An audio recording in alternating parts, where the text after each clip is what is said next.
Last week we were discussing how we look at our life, and I really entitled this class or this series, I Have a Great Life, or something like that. Because that was really almost the bottom line point. I have a great life. You have a great life. We look at our life and we know we have a great life. Life is good. Life is good, right? We went through 3 levels. We spoke about this idea of putting things in perspective, sometimes getting thrown by the details. The general picture's excellent. They're details. There'll always be details, perhaps. Hopefully not. But having that general perspective, it's good. And then we said, well, sometimes we need something stronger than that, stronger than the general. My life is good, and there's a few little quirks and itches and whatever we want to call them, but my life is good. Sometimes that's not enough because maybe we're going through something that seems a little more challenging.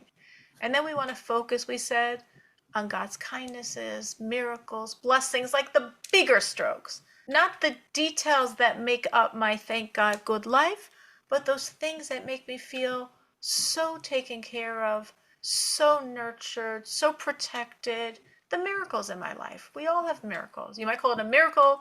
You might call it, I don't know what. But like, that was big. That was huge. That's something I'm going to remember for a while. I want to think about those things, and that reminds me, not just my life is good. That was level 1. Level 2 is I have a blessed life. My life is blessed. My life is blessed. And the more we remember that, the easier it is for us to remember that. And then we said, in certain situations, for some of us, for some of the things we're going through, God thinks we're very strong because He only gives us what you can handle. Not good enough. Because sometimes, even though my life is good and my life is blessed, but those areas that are challenging me are so painful. They're so important. They bother me so much that then what I really need is, we said, trust. I really need trust. And the trust creates the reality, even if I don't deserve it. My trust makes me deserving. And that was what we discussed last week. So again, one more time before we go on, any of this triggered, remembered, anyone over the week, something happened and they thought of any of these ideas? You don't have to give me the details. Just want to know if there was any transfer that you're aware of. Sure, there was transfer. Any transfer that anyone's aware of that they sort of remember thinking any of these things over the week? For me, everything is miracle. My health, my marriage, the fact that we were able to immigrate here to Chicago, and my children, my job, everything is miracle because it could be very different. That's a good line that Manucha's saying. It could be very different. I think that sometimes, I phrased it a little bit differently. I think she phrased it better than I would. But sometimes life is blessed, life is miraculous, but we take it for granted. Because once it happened, even if it was very exciting the first 5 minutes, but it happened and we move on and accept it as the norm. And if we keep that line that Manucha just said, it could be very different. I could not have this financial stability, house stability, marriage stability, children's stability. I could just not have these pieces. There's plenty of people that don't. I could not have these pieces in my life, and my life would be very different. And that somehow I think is really great to remember that, to really be appreciative. Be appreciative. You know, we don't like, in a sense we're God's spoiled child and He takes good care of us, and He should take good care of us because every one of us is God's only child. It's good for us to remember that. It's okay to be spoiled, but I should at least know I'm spoiled. I should know I'm taken care of very, very, very well. Anyone else had any thoughts over the week? Okay, well, I have hope. I have confidence. I am sure that these ideas are there in our mind, and they might even be influencing us, but a little more quietly. So we didn't realize and connect it, even now when I'm reminding you. But I'm sure they're there, and when they're supposed to come out, that's exactly when they surface. So continuing.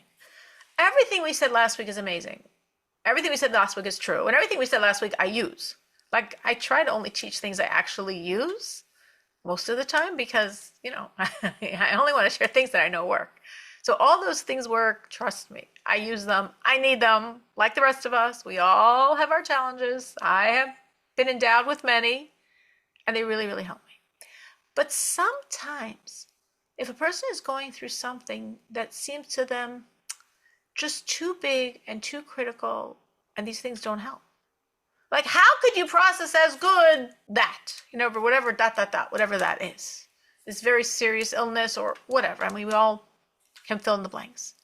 In other words, yes, I could look at my life in general if I don't look at that area as blessed. And yes, my life is good for sure. And yes, I trust in general.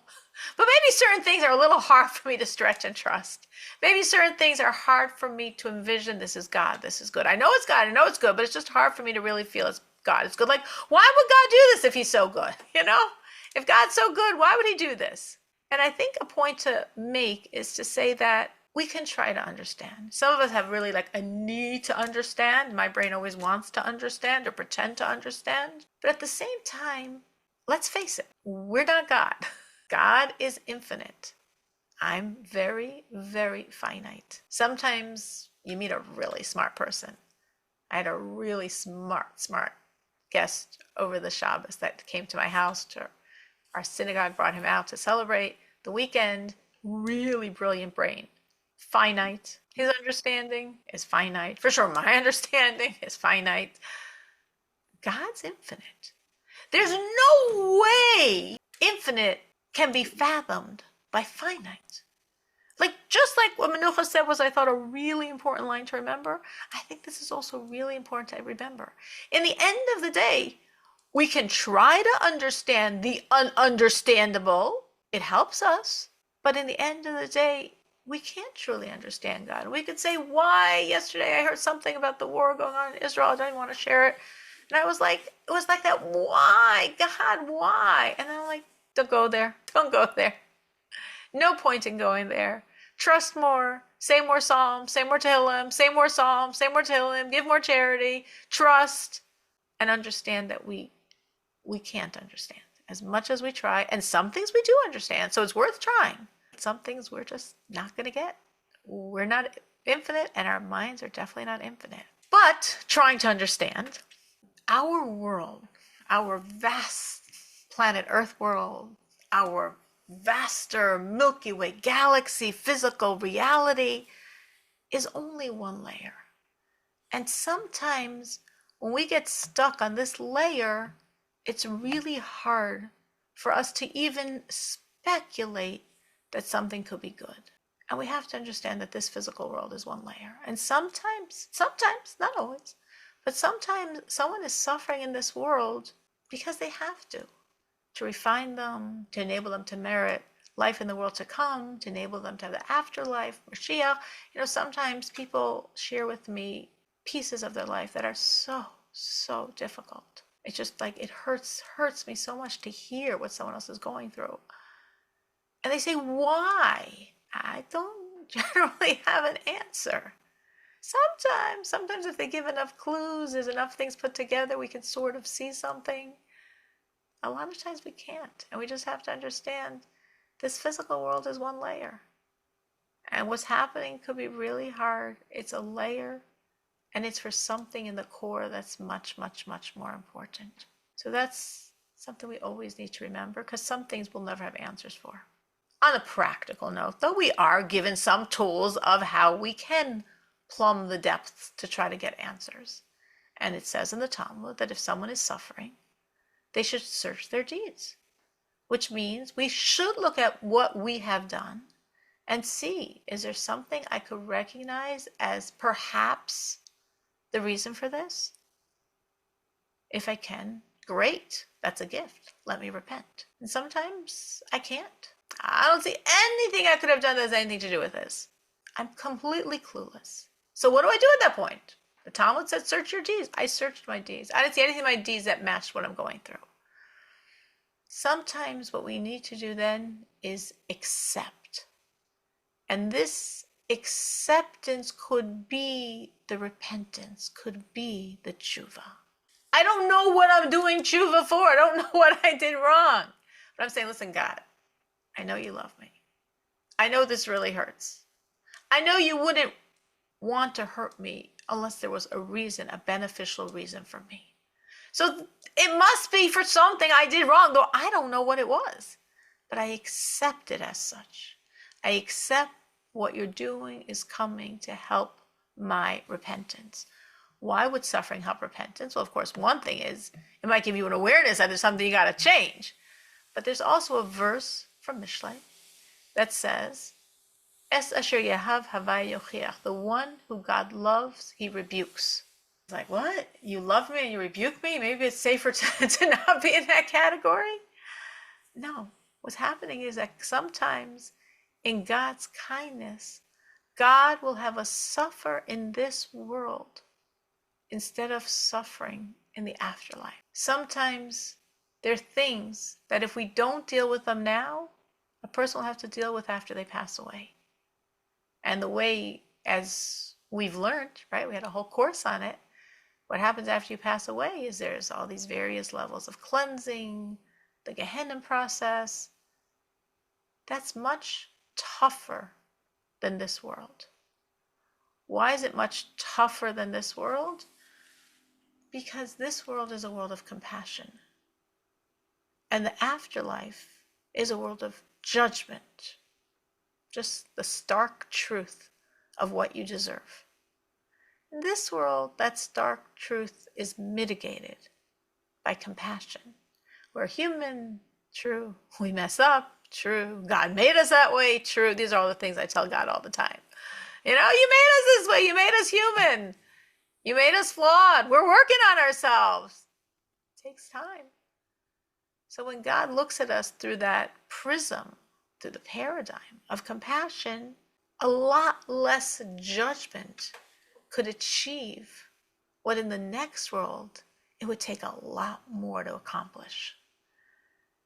In Tanya, a work we studied quite a number of years ago, the Alter Rebbe discusses this, and he says that we can envision the movement of the sun, which is 92 some million miles away, and the shadows on this world. And if a shadow moves a few inches, it could be the sun moving thousands of miles. So thousands of miles above is the same as a few inches in our world, which is a metaphor, but a very strong one, I think, for the concept of a few inches, so to speak, of cleansing in this world can accomplish what in the next world, in the world of the soul, in the world of the Gehenna and Gan Eden world that we've learned of, it would take so much effort, so much time, so much cleansing to achieve the exact same effect.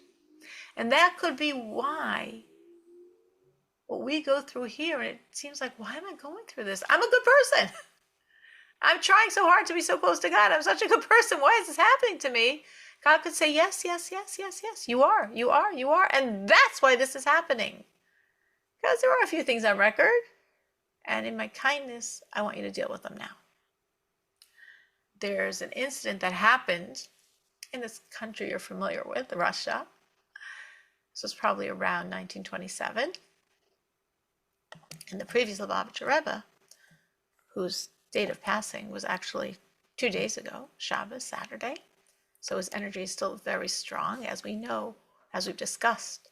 When a great holy person, as we say, a tzaddik, passes away, every year annually, on the anniversary of the passing, on the yahrzeit, all of the energy of what that tzaddik accomplishes is shining in this world. Now, he accomplished this a long time ago. But in his 70 years in this world, he did so much. And every year, on the date of his passing, all of that shines and creates salvation in the world.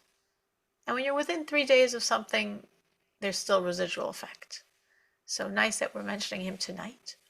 So I believe this was probably in about 1927, might have been 1926. And the then Lubavitcher Rebbe, the previous Lubavitcher Rebbe, was taken for interrogation, as happened many times in those days, by the NKVD. And they weren't getting anywhere. You know, they're trying to intimidate, and he wasn't being intimidated. He wasn't going for their games. And one of them got really mad, and he pulled out a gun, and he pointed it to the Rebbe. And he said, "Do you see this little toy? This little toy has made a lot of people talk." And the Rebbe looked right back at him, and he said, your toy can only frighten people that have one world and many gods. I have one God and two worlds. Your toy doesn't frighten me. Meaning, if you are aware of the absolute truth, if you have a relationship with God, and you know there's a physical reality I'm going through now, and there's the future reality, there's another world. This is a chapter. The book continues. You're not frightened by death. That's not where life ends. And you don't look at the things in this world as tragedies. How do I know? Maybe what I'm going through is actually my greatest help, is actually going to be what I will be grateful for. Like another vignette with the Rebbe Rayatz, the previous Rebbe, that I'm sure I've shared more than once because it really resonates deeply in me, but I'm just connecting it now. That this concept of, things could look really hard and later you look back and you're grateful for them. So he actually suffered 7 arrests. None of them, of course, were too much fun, but the 7th was the worst. This was his arrest in 1927, where they wanted to kill him. And that night when they arrested him, they killed many, many, so to speak, religious leaders, meaning of all different faiths. And him they did not kill.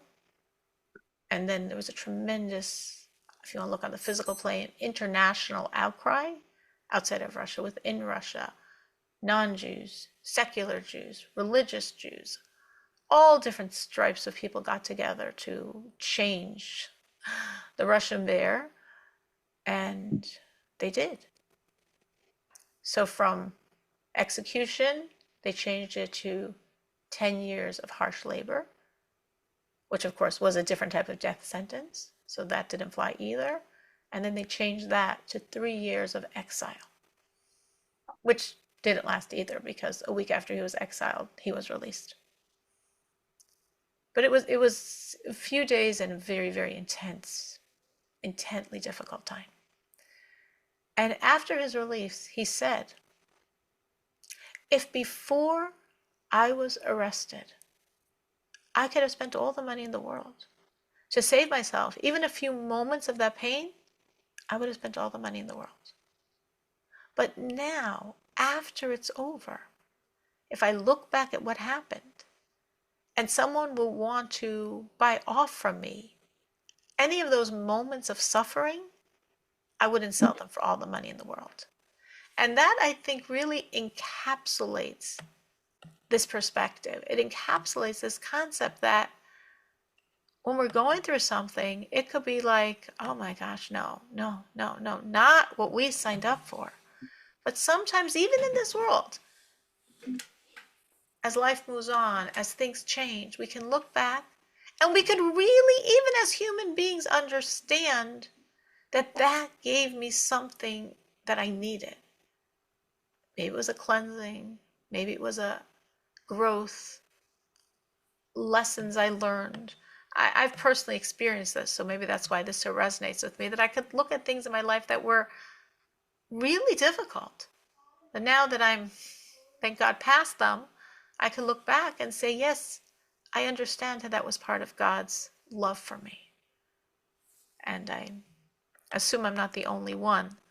That if we could look at things that we've gone through in life, we can really understand how this, again, what seems to be a tragedy, what seemed to be so painful, was actually perhaps something, as Lubavitch Rebbe said, now that I'm past it, I wouldn't give up any of those minutes. What I gained, I'm keeping them. Does this resonate with anyone? Can anyone remember a time when they went through something like this in their life? Meaning they went through something that was very challenging, and after it was over, they could look back and understand how, to some degree, the point, the purpose, the gain, why they had to go through that, why it was beneficial for them. So me, and Menucha, and Chava, and Rivka. Well, I think, though some of us raised our hands, but I think we all must have some point had experienced something like this. Maybe it's just not clicking now, but it's We go through things in life, and then sometimes we have perspective why, and we even understand why. We can even be grateful. It says that by the complete revelation of Mashiach, by the redemption, we will all say this to God. So I know we've all been through this because we'll all say this to God. But then we'll understand better than we understand now. Now, sometimes we go through things and they're very hard or painful, and then we look back and it's like, oh wow, I see why. I see how I needed that wake up call, change, awareness, breakdown of that relationship to have a much better one, whatever. By Mashiach, by the complete revelation of the redemption, we will understand everything. Everything that's happened in our personal life. Our eyes will be open and we'll look at our lives, our scripts. We know more than anyone else the pain of our personal journey, and it will all make sense. More than make sense, we'll be grateful. We'll be grateful for every hard moment. We'll understand and see and rejoice in God's kindness in every one of those hard moments. Isaiah says as a prophecy that we will then say to God, thank you, God, for all the times it seemed you were angry at me. All the times, I thought you were angry at me. All the times I was suffering and it seemed so hard. Because then it will all make sense. So now it doesn't necessarily all make sense. We don't necessarily understand a lot of what goes on in our life. But knowing that by Mashiach we will understand and it will make sense, that already gives us a perspective of, okay, so now I don't get it, but there'll be a point of time that I will. And that already can give me some acceptance now as well. Now, obviously, we're talking here about personal things. We're not going to look at someone else's suffering and say this. We're not going to say, God, we understand why so-and-so is suffering. I mean, you don't look at the Holocaust and forgive God for it. You don't. You have a complaint to him. We want to have that complaint. We don't explain tragedies. It's wrong to explain away a tragedy. It's wrong, after October 7th, obviously. I was asked many times, and I refused to give any answer that would in any way justify October 7th. Never, not once. I'm not giving God any excuses. I want to be able to complain, and I want anyone I talk to be able to complain to God. That's exactly what we're supposed to do. Jonathan Sacks was the chief rabbi of London and a very, very gifted orator. He said that we can't explain why bad things happen to good people, because if we could, we wouldn't be able to complain. So God makes sure we don't understand so we can complain. So someone else is suffering, we never understand. We never try to understand. We never accept explanations. We're not looking to accept explanations. If we understood it, if we could justify it, it would lessen our right and ability to scream about it and to change it. And that's what we want to do. So even though we can't understand, and even though God made it that we can't understand, and that's deliberate design so we can keep complaining to him about it, but we have to recognize that everything, from a blade of grass to the Holocaust to October 7th, is deliberate divine providence. God has his reasons. We can't understand. As we said, his wisdom is infinite. We can't understand infinity. But not understanding reasons doesn't remove the reality that there are reasons. When we look at this, and these are ideas we've discussed before in different contexts, we were recently speaking about the idea of emunah and bitachon. We were discussing those concepts recently, a few weeks ago. We explained that emunah is a Hebrew word for belief, and bitachon is a Hebrew word for trust. And we said those things are obviously in the same ballpark, but very different actually.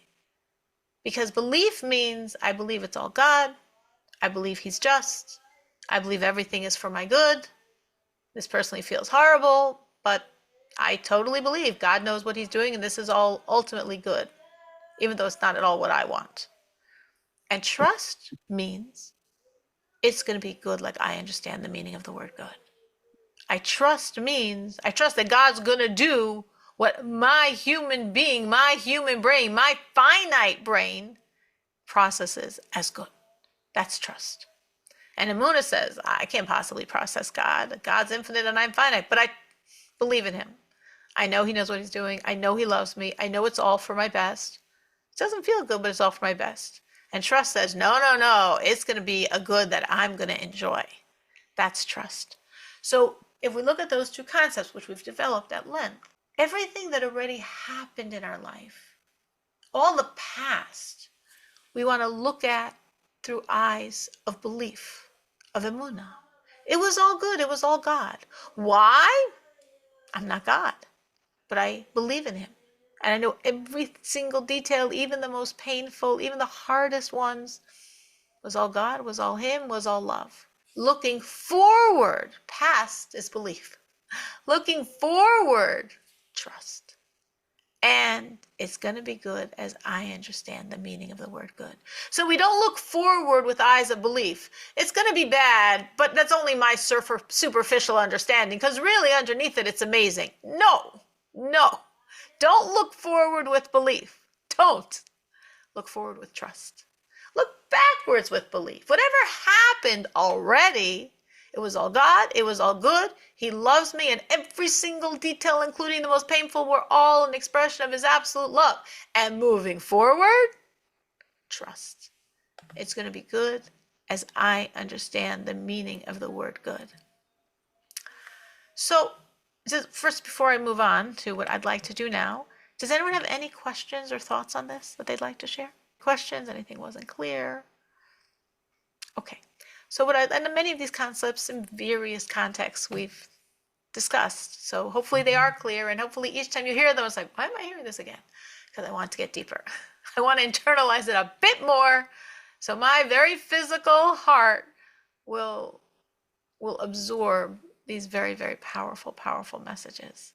What I'd like us to do now is experiment a little. I'd like to put this into practice. Of course, this is theoretical practice. I don't know what anyone's doing at this moment. I see most people's screens. So some people, I get to see faces. Thank you, Bella and Rivka. That's always wonderful. But I'd like everyone to think of something in their life that they've gone through that was painful. It doesn't have to be the biggest pain you ever experienced in your life. It's hard to start initially with the biggest pain you've ever experienced in your life. But think of something that was painful. Could have happened a long time ago. Could be happening now. And try to wrap your mind around it that this is part of God's infinite, inexplicable wisdom. This is part of God's love for me. And really hold that in your mind. The thing that's painful, if it's no longer painful, the experience is not going to work. I mean, we won't know. I want you to take something that bothers you. It doesn't have to bother you tremendously, but on some level, there's pain attached. Maybe less than there was then because it's in his past, or some level of pain that you have still with whatever this is. And think about the thing and keep thinking about it within this context. This was good. This was God. This is God's love for me. I don't understand it because I'm not God. He's infinite. I'm finite. But this is part of God's enormous love for me. And just keep saying those words around this concept. Wrap the concept. Wrap whatever happened.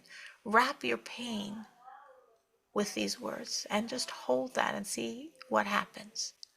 So if we could all do this now, it won't take that long.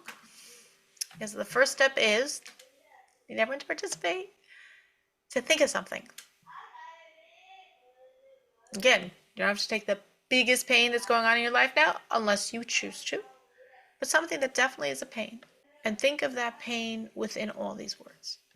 Now let's just think like that for a few minutes. Anyone felt something when they did this? Did this work for anyone? That they felt a shift in their pain of whatever they were thinking about? I'm resistant to it. You don't want to accept that message. I do accept, not to that level that it's all love, I accept it intellectually. If I have something painful going on, my all strength is toward continuing doing mitzvot, to continue um, um, doing mitzvahs. Because if I don't do mitzvahs, Then you're really in trouble. not Who to knows what's lose, going to happen? right, not to lose my trust in God, not to say, and I also do accept. I started accepting it. When I do, I accept it. It's not hard for me to accept it and to say that sufferings that I'm going now will alleviate sufferings that I would have to go in another world. It's not difficult for me to, but to go further and say that it's love, I'm resisting it. I'm I resisting it. think I'm that's very accepting it. honest, and I think you've achieved a lot. If you're saying you're doing more and more and more good to sweeten this decree and to turn it around, if you're accepting that ultimately this is going to help you in terms of your own Right. spiritual journey, and you're just the point that you're just not up to is to be open up your heart and say there's love here, because God, this just doesn't feel like love. I'm too human to view this as love. Right. I'm trying to rationalize it, but it doesn't materialize in feelings. You know what I'm saying? There's that very big disconnect between our mind and our heart. And that's exactly what Hasidic thought tries to do, is to get from the mind into the heart, from the mind into the heart, from the mind into the heart. And sometimes it's just going through these thoughts again and again and again until you have what we call da'as, which means internalization, until you really internalize. And that's why I said before that, hey, I'm sure a lot of these ideas you've heard in different contexts before. I'm sure I mentioned them many times, because these are all works that are not natural to us. And we need to again and again and again wrap our mind around God's perspective, God's vision, to turn it and look at it so differently. It's like it says that there's more than one story along this theme of someone being judged. Okay, I'll just they're generally very long stories, so I'm not even going to say the story. I'm just going to say this point. Someone did something wrong. Rich man, devout follower of some Hasidic rabbi, would tell him to give money to a person. He would give and give money, and he would give. He had someone, the rabbi kept instructing him to give money to, like officially, I guess there were loans that never got repaid, and then more loans that never got repaid, and more loans that never got repaid, something along those lines. And then finally the man reached a point where he said, no, I'm done. I can't forgive another debt. I just can't. That was considered something that was really wrong. So when he's being judged by the heavenly court for him not listening to his Rebbe, not listening to a spiritual guide, and not giving this man a loan one more time, he's like, no, this isn't fair. I need to be judged by people. I don't need no spiritual beings. They don't understand money. They don't understand any of this. They said, fine. Heavenly court said, fine. We hear that.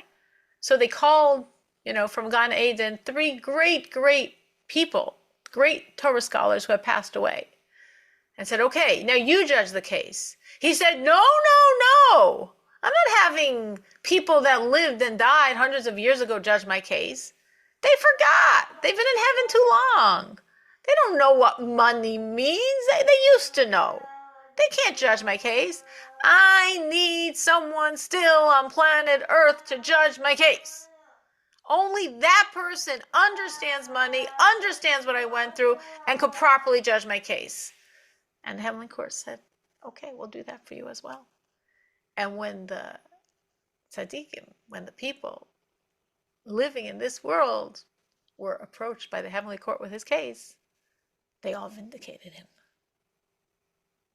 That's a very brief rendition of a very, very, very long story. And there are several like that, which I think really brings out what Rivka's saying, that we hear these ideas and we have to process them. We're very human. We process them a bit more. We're still very human. We process them a bit more. We're still very human. For me, I guess because my mind has thought of these concepts many, many, many times, it's a little more facile in my mind. And it did help me when I was thinking of whatever point of pain I was thinking of.